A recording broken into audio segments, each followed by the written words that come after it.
படத்தோட டைரக்டர் மாரி செல்வராஜ் ஜாதிங்கிற ரத்த குளத்துல இருந்து நீச்சல் அடிச்சு இப்பதான் தப்பிச்சு வெளியே வந்து நல்ல ஒரு சம்பவம் பண்ணியிருக்காரு.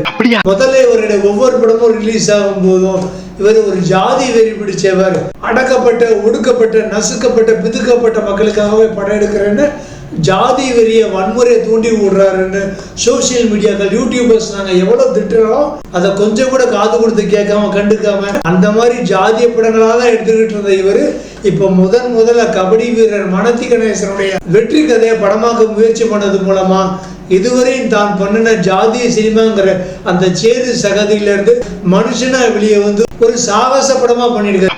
ரெண்டாவது தமிழ்நாட்டே அன்னைக்கு உலுக்கி போட்ட தூத்துக்குடி மூலக்கரை வெங்கடேச பண்ணையார் வெர்சஸ் பசுபதி பாண்டியனோட கதையை எந்த ஒரு ஒளிவு மறைவும் இல்லாம ரொம்ப முக்கியமா எந்த ஒரு ஜாதி மத ரீதியிலான பற்றுதலும் இல்லாம தைரியமா சொல்லியிருக்காரு மாரி. அடுத்து இந்த படத்துல மனத்தி கணேசன் பயோபிக் மூலமா இவர் டெலிவர் பண்ணிட்டு இருக்கிற மாரல் வேல்யூஸ் அவ்வளவு சூப்பரா இருந்தது.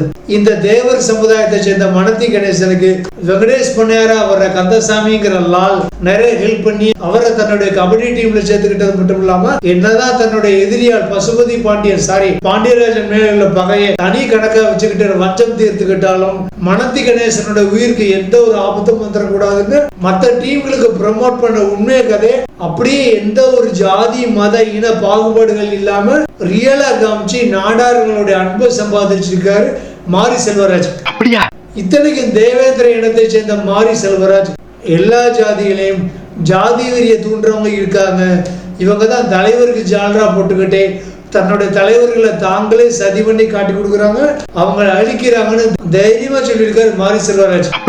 அது மட்டும் இல்லாம மனுஷன் இப்பதான் பின்தங்கிய கிராமங்கள்ல இருந்து வெளியே வந்து டெல்லி ஜப்பான்னு தன்னுடைய கேமரா பார்வையை மட்டும் இல்லாம தன்னுடைய சிந்தனைகளையும் தன்னுடைய படைப்பாக்கத்தினுடைய தரத்தையும் விசாலமாக்கியிருக்காரு மாரி செல்வராஜ். படத்தோட கேரக்டர் ஸ்கெட்சிங் உண்மை கதைங்கிறதுனால நாடார் சமூகத்துக்கும் சப்போர்ட் பண்ற மாதிரி எடுத்தது மட்டும் இல்லாம தன்னோட இன மக்கள் பக்கமும் சேம் சைடு போட்டிருக்காரு.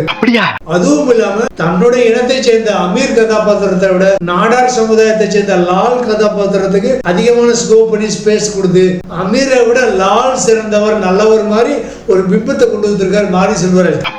இனி இந்த ஏகப்பட்ட அப்படியா கேள்விகளுக்கான ஆன்சர்களை மைனஸ் பண்ணுகளை நான் ரிவீல் பண்றேன்.